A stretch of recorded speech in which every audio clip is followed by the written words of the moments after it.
Sorry about that, guys. I don't know what I did. But anyway, you could just tell that in the in the scriptures, it's talking about that she bought and sold land, that she was a business owner. She basically was like, you know, she was able to kind of catch what the needs were of the town or the city, wherever she was at. She was a merchant. She sold, it says she sold belts. She sold linen, you know, she bought and sold land. Like, let's put that into like modern terms, right? I know for me personally, when I think about things that I want to sell, right? Because I'm that way. I'm very much like into business, like buying and selling, especially flipping things, right? But I like to catch what is, let's see, how do I say? What is, not only say what's hot right now, but like, when I see, let's say, for example, when I see people are always buying something or they can't live without it, that it seems to be something it's hot. Like, it's something that people always need. And I learned this in Mary Kay. I learned that when you sell a product, if the product runs out and it's something that they run out of, they're going to need you all the time, right? So that's a good thing to sell. That's good for you to be selling because you're going to have a constant customer base, right? They're going to always run out.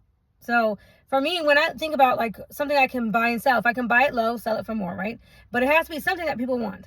Right, so she clearly was doing that. She clearly was like, "Hey, these merchants are coming in. They need belts for the pants or whatever she decided that was going on that these people needed or whatever." She was like, "I'm gonna make my stuff available." Right, so she was in the city, but one of the so basically this woman though, the capable woman, she knew she was capable of clearly a form of independence. Right, so back in Bible times, obviously. Women did have, it was different. It was different times, right? But she was capable of running the whole house if her husband decided not to come home, or if he couldn't come home, or God forbid something happened to him. She was capable of obviously running the whole house and securing money to come in. Securing money to come in and take care of everything. It also talks about when it says that her her family or everybody in her household doesn't lack for anything. She's making sure, she's looking around to see the needs of the entire family and making sure that everybody in the family is taken care of. That everybody has their jackets, everybody has the clothes that they need, they got the food that they need, that they're cared for. She at least has her finger, her pulse on what's going on in the family. She may not be able to physically do everything, but as it brings out, she had servants, right? So if she was on top of it, she would be able to at least tell the others, you know, hey, so-and-so, you know, they need new shoes. They're growing out of their shoes. Or they need new, you know, another jacket or whatever this summer. Or, you know, we're out of rice, we're out of flour, whatever. She was able to either order it or get it done or whatever. But clearly she still rolled her sleeves up and got in dirty with everybody else and was still working. She was still working. She was just monitoring and also delegating. Obviously, she was good at delegating, but making sure and monitoring all the needs of the household, right? This is actually describes what I consider to be what a true helpmate is. When the Bible talks about God providing the female or the woman as a helpmate to his husband, right? And it doesn't mean she's a doormat. It doesn't mean that she doesn't have her own goals. It doesn't mean that she doesn't have her own desires or her own thoughts and this, that, and the other. No, but she is capable of multitasking what she either wants to do for herself or what she likes or the things that she is into or whatever, but also able to still monitor and keep an eye on her husband's needs and what he's in as far as making sure he is supported in whatever it is he's doing for the household. And it could be various things. You know, if you have a husband who is, let's say, like in Bible times, maybe he was an elder in a congregation and he was busy with the ministering spiritually, and God called him to do that. So then for you to be able to be a helpmate to him and support him, it's like you need to maintain whatever it is he needs. You know, whatever he needs to be able to do that. I'm going to give you an example. My mother was a good helpmate to my father.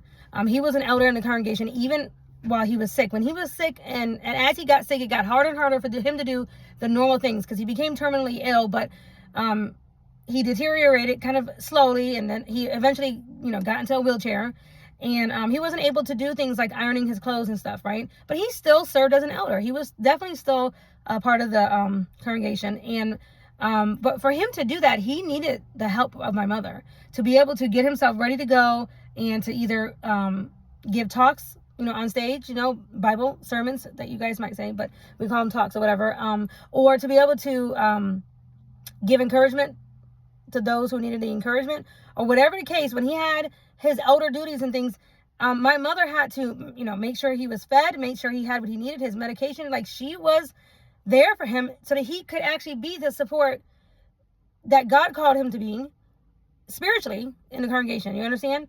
So that's being a helpmate. And when you are looking after the duties of the household, she's not doing this begrudgingly. Like, she's not over here like upset that she has to do this. She's not over here like, oh God, I gotta do this, I gotta do that, I gotta blah blah blah, I gotta maintain these kids or whatever. This is not a being begrudging. I'm not saying she doesn't need a day off or whatever, but this is obviously something that she enjoys doing. She enjoys building up her household. Okay, building up her household, making her household strong, making sure that everybody has what they need, and plus, so that she can foster an environment of growth, positive, happiness, right? Like happiness. Okay. There was a couple of scripture that I wanted to actually, let's see. Okay, she sets her mind on a field and buys it. She plants the vineyard from her own labors. She prepares for herself hard work, and she strengthens her arms. She sees that her trading is profitable. Her lamp does not go out at night. So her lamp does not go out at night. Let me tell you what that's just stating. Basically, like, she might have to, what we call, burn the midnight oil, right? There might be nights or times where she's like up through the night and she's working, right? She's trying to complete a goal or finish something, right? Like, that's just, in other words, she's not afraid to work as hard as necessary to do whatever it is that she's trying to accomplish, even if it means up at night. Okay. Let's see. I really appreciate that the point that she works hard. She's obviously a merchant. She's making money. She's bringing in money. She's probably also making sure that whatever money her husband brings in, that she's using that money wisely and possibly even turning that into more money, like making sure it's getting invested in the right way with whatever her husband is doing, right? But even with all that, she extends her palm, giving to the lowly one. She opens her hand to the poor. So she is not selfish. She's not selfish. So she knows, and she's not greedy, basically. She's not over here like, no, this is for me. I'm going to, whatever I get or whatever money I make or whatever I grow or whatever, it's only for my family and that's it. Or even being selfish, and even thinking like, oh, if I give something to somebody else in need or whatever, then it's going to be less for me. That's selfish. That's not a person who thinks abundant. When you think abundantly, it's like, I don't mind even if I give out my last $20 to somebody. Why? Because I already know God has given me the capability and the ability to make it again, to make more than that.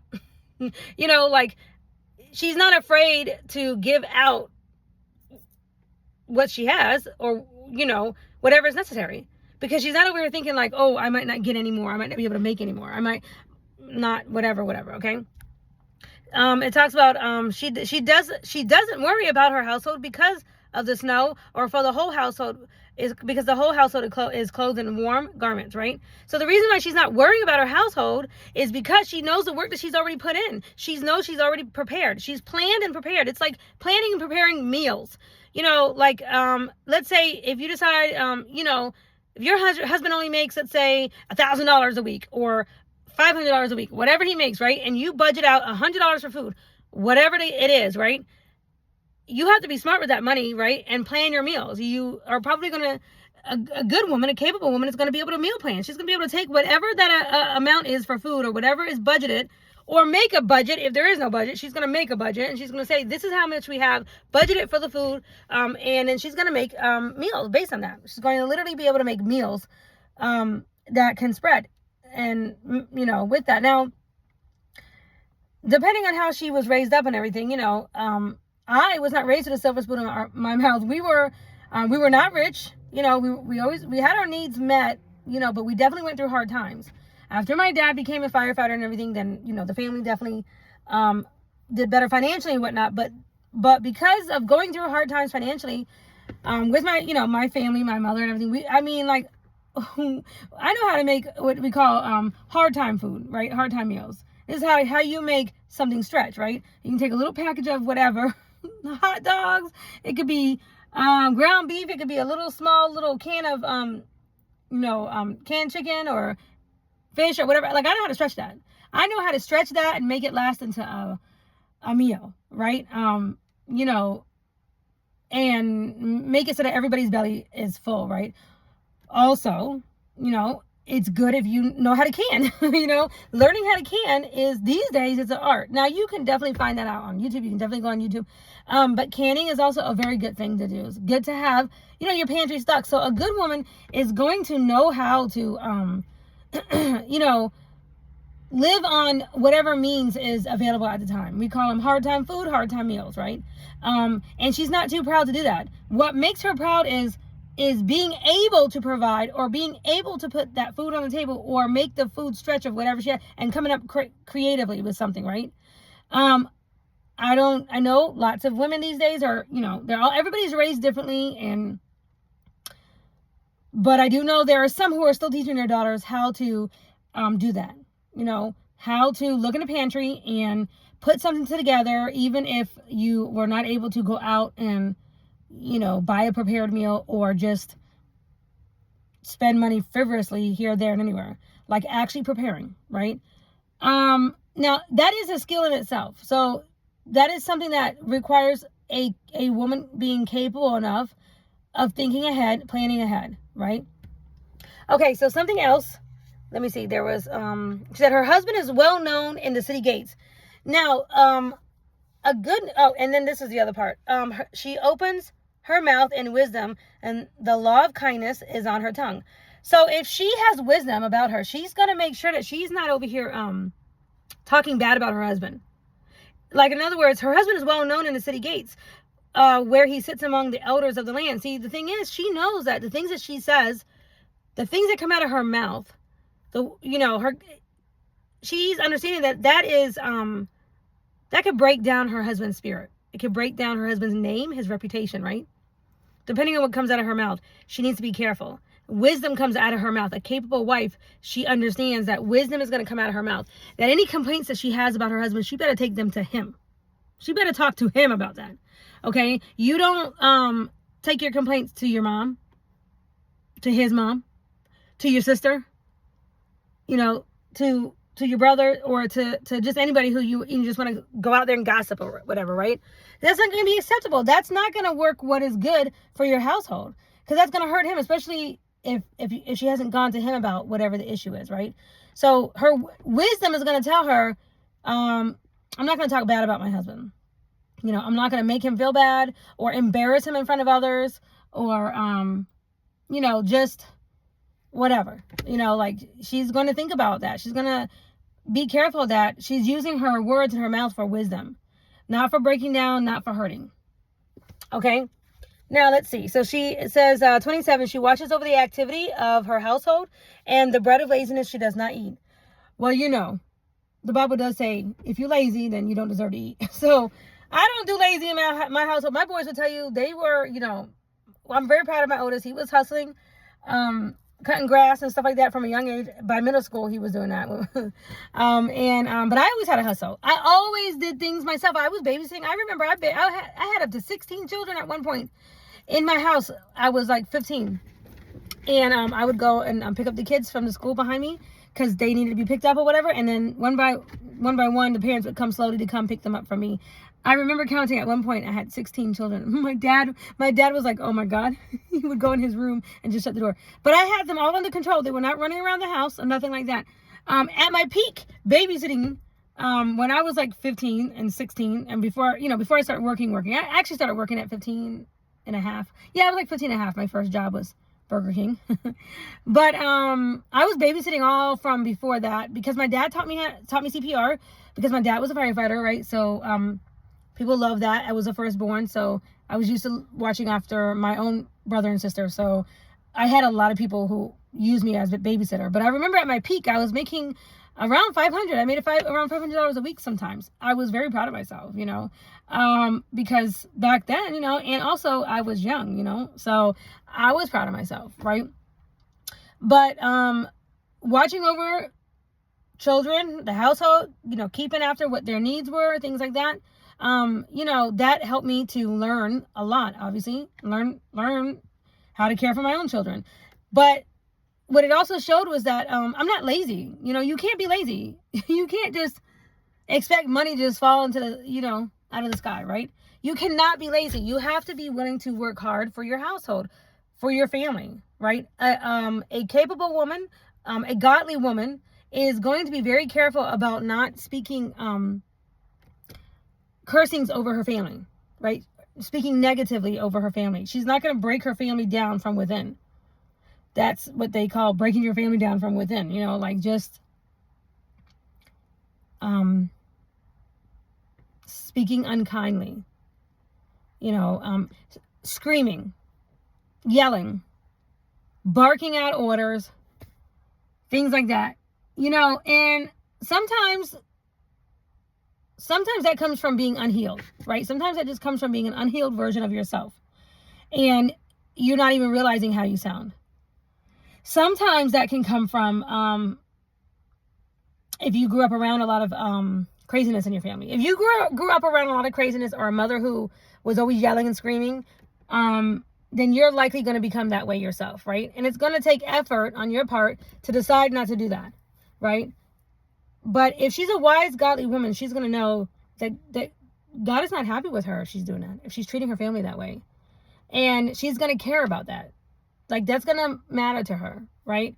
And the way she speaks to her family and to her husband is gonna be with wisdom, and it's gonna be with respect. She's going to show respect. Okay, now the Bible does talk a lot about that, about how a wife should show respect to her husband, and that is for another whole video, because I'm not going to get into that right now, because that's another whole topic that I plan on talking about in another video. Okay, so let's see.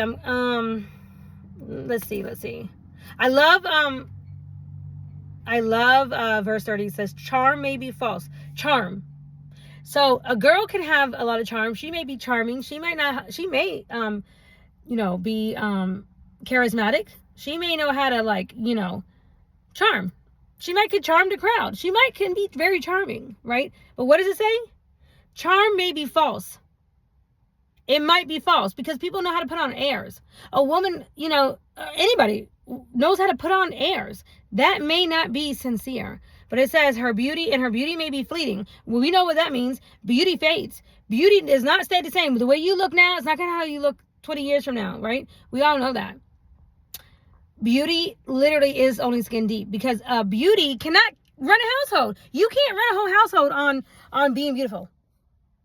Like, you can't run your household just because you look pretty and wake up and just expect everything to fall into place. No. And